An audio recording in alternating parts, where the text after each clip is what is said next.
দেখো বাপু, ভালোবাসা থাকলে সব হয়।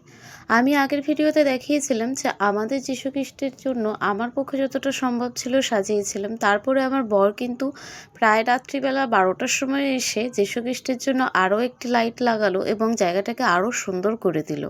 আমার ক্ষেত্রে যেটুকুনি ভুল হয়েছিল সেই জায়গাগুলো কিন্তু ও খুব ভালোভাবে ঠিক করে দিচ্ছিল।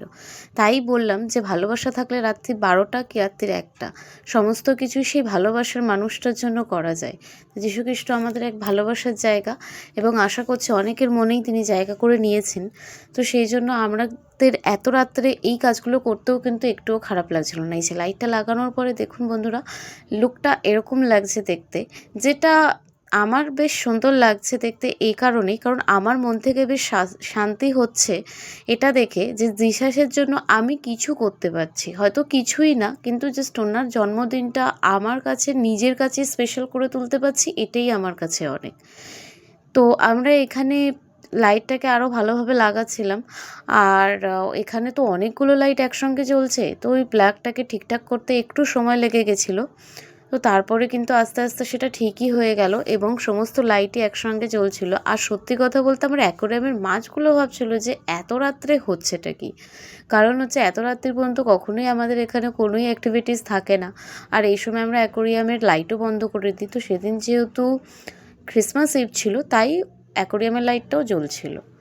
তো আরও কাছ থেকে দেখিয়ে দিলাম যে আমি যীশুখ্রিস্টটাকে রং করার পরে কত সুন্দর দেখতে হয়েছে। এটা কিন্তু খুবই রং একদমই উঠে গেছিলো। তো তারপরে আমি যতটা সম্ভব আমার পক্ষে পসিবল তো সেভাবে রং করেছিলাম। এবং এই লাইটটা লাগানোর পরে সত্যিই খুব সুন্দর লাগছে দেখতে, কারণ দুটো লাইট দেওয়ার ফলে একটা লাইট পুরো প্রপারলি জ্বলে রয়েছে আর একটা লাইট ব্লিঙ্ক করছে, তো তার জন্য একটা বেশ গ্লোরিয়াস লুক দিচ্ছিল। দেখুন বন্ধুরা, কত সুন্দর লাগছে এটাকে দেখতে। আর পেছনে দেখুন মাছগুলো থাকার জন্য আরও বেশি সুন্দর লাগছে, কারণ মাছের জারটার সামনেই আমরা প্রতিবার এই কারণেই বানাই, যাতে জিনিসটাকে আরও সুন্দর লাগে দেখতে। তো চলুন এবার আমাদের সেলিব্রেট করতে হবে, কারণ হচ্ছে এই 12টার আগেই যদিও আমরা স্টার্ট করেছিলাম সেকেন্ড লাইটটা লাগানোর, বাট ওটা সম্ভব হয়ে ওঠেনি, একটু লেট হয়ে গেল। কিন্তু তাতে কি, আমার মনের মতন করে তো আমি সাজাতে পেরেছি। আর এখানে আমি আস্তে আস্তে করে ওই লাইটগুলোকে একটু গাছের মধ্যে ঢুকিয়ে দিয়েছিলাম, তাহলে জিনিসটাকে দেখতে খুব সুন্দর লাগে আমার কাছে। আর এই সামনের জায়গাটা একটু ফাঁকা করে দিচ্ছিলাম, কারণ আমি নিজের হাতে একটা কেক বানিয়েছি, সেই কেকটা যেন ওনার সামনে কাটতে পারি।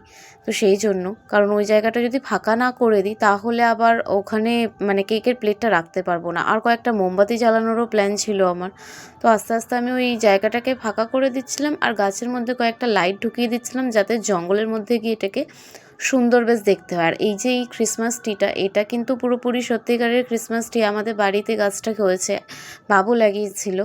দেখতে খুব সুন্দর লাগছিল বলে আমি এটাকেই এবারে ক্রিসমাস ট্রি বানিয়ে দিয়েছি। আর এটা একদম ওই ট্রায়াঙ্গেলের মতনই হয়েছিল। তো বলেছিলাম না কেক বানিয়েছিলাম, তো এই যে কেকটার পুরোপুরি লুকটা এরকম হয়েছে। এরপরে আমরা মোমবাতি জ্বালিয়ে কিন্তু সেলিব্রেশন স্টার্ট করে দিলাম। যে সামনে দেখুন বন্ধুরা, একটা কেক রেখেছি যেটা আমি বানিয়েছি, এবং মা একটা মোমবাতি জ্বালিয়ে দিল, এরপরে বাবু কিন্তু আর একটা মোমবাতি জ্বালিয়ে দেবে।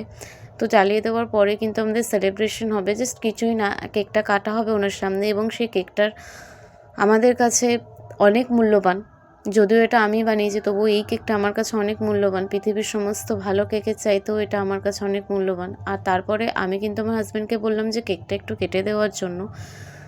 তো তারপরে ও কেটে দিচ্ছিলো, আর সেই কেক থেকে আমরা একটু একটু করে বাইট নিয়েছিলাম, কারণ অনেক রাত হয়ে গেছিলো আর আমাদের আজকে ডিনারও করা হয়নি। তো আমরা এরপরে ডিনারও করবো, তাই আমরা অল্পই বাইট নিয়েছি।